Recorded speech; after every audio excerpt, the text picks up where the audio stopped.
ಈಗ ರಾಜ್ಕುಮಾರಿ ಒಪ್ಪಿದ್ದಾಳೆ, ರಾಜ್ಕುಮಾರಿ ಮದುವೆ ಆಗಲಿಕ್ಕೆ ಸಿದ್ಧಳಾಗಿದ್ದಾಳೆ. ಈಗ ಋಷ್ಯಶೃಂಗ ಬರಬೇಕು. ಹೇಗೆ ಬರಬೇಕು? ಯಾರು ಕರ್ಕೊಂಡು ಬರೋರು? ಯಾರೂ ಸಿದ್ಧರಾಗ್ತಾ ಇಲ್ಲ. ಆ ರಾಜಧಾನಿಯಲ್ಲಿದ್ದಂತಹ ಒಂದು ಯಾರೂ ಕೂಡ ಅಂದರೆ ಯಾರು ಸಭ್ಯರು ಅಂತ ಹೇಳ್ತಾರೋ ಅವರೂ ಕೂಡ ಅಪ್ಪನದು ಪ್ರದೇಶಕ್ಕೆ ಹೋಗುವುದಿಲ್ಲ. ಅಂಥ ಒಂದು ಪ್ರದೇಶದಿಂದ ಒಂದು ಮಹಿಳೆಯರ ಗುಂಪು ಹೊರಗೆ ಬರ್ತದೆ. ಅಂದರೆ ವೇಶ್ಯೆಯರ ಕೇರಿಯಿಂದ ಒಂದು ವೇಶ್ಯೆಯರ ಗುಂಪು ಹೊರಗೆ ಬಂದು ಹೇಳ್ತಾರೆ, ನಾವು ಋಷ್ಯಶೃಂಗನನ್ನು ಕರ್ಕೊಂಬರ್ಲಿಕ್ಕೆ ತಯಾರಾಗಿದ್ದೀವಿ ಅಂತೇಳಿ. ನಾವು ಈ ಕಾರ್ಯವನ್ನು ಮಾಡ್ತೀವಿ, ನಮಗಿಷ್ಟೇ ಬೇಕಾಗಿರುವಂಥದ್ದು ಆ ಕಾಡು ಎಲ್ಲಿದೆ, ಅವನು ಎಲ್ಲಿದ್ದಾನೆ, ಈ ಜಾಗವನ್ನು ನೀವು ನಮಗೆ ತೋರಿಸ್ಕೊಡುವಂಥ ಒಂದು ವ್ಯವಸ್ಥೆಯನ್ನು ಮಾಡು ಅಂಥೇಳಿ.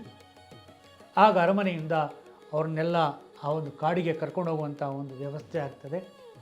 ಅವರೆಲ್ಲರೂ ಕೂಡ ರಾಜಭಟರು, ಸೈನಿಕರು ಎಲ್ಲರೂ ಕೂಡ ಹೋಗಿ ಆ ಒಂದು ಸಣ್ಣ ಮಹಿಳೆಯರ ಗುಂಪನ್ನು ಆ ಕಾಡಿನ ಮಧ್ಯದಲ್ಲಿ ಕರ್ಕೊಂಡು ಹೋಗ್ತಾರೆ. ಕರ್ಕೊಂಡು ಹೋಗಿ ದೂರದಿಂದ ತೋರಿಸ್ತಾರೆ. ಅಗೋ ನೋಡಿ, ಅಲ್ಲಿ ಕಾಣ್ತಾ ಇದೆಯಲ್ಲ, ಅದೇ ಋಷ್ಯಶೃಂಗ ಇರುವಂಥ ಜಾಗ, ಕುಟೀರ, ವಿಭಾಂಡಕ ಋಷಿಯ ಆಶ್ರಮ.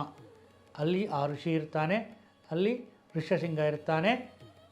ನೀವು ಆ ಋಷ್ಯಶೃಂಗನ ಕರ್ಕೊಂಬರಬೇಕು. ನಾವು ಜಾಗ ತೋರಿಸಿದ್ದಾಯಿತು, ಇನ್ನು ಅವನನ್ನು ಕರ್ಕೊಂಬರುವಂಥ ವ್ಯವಸ್ಥೆ ನಿಮಗೆ ಬಿಟ್ಟಿದ್ದು.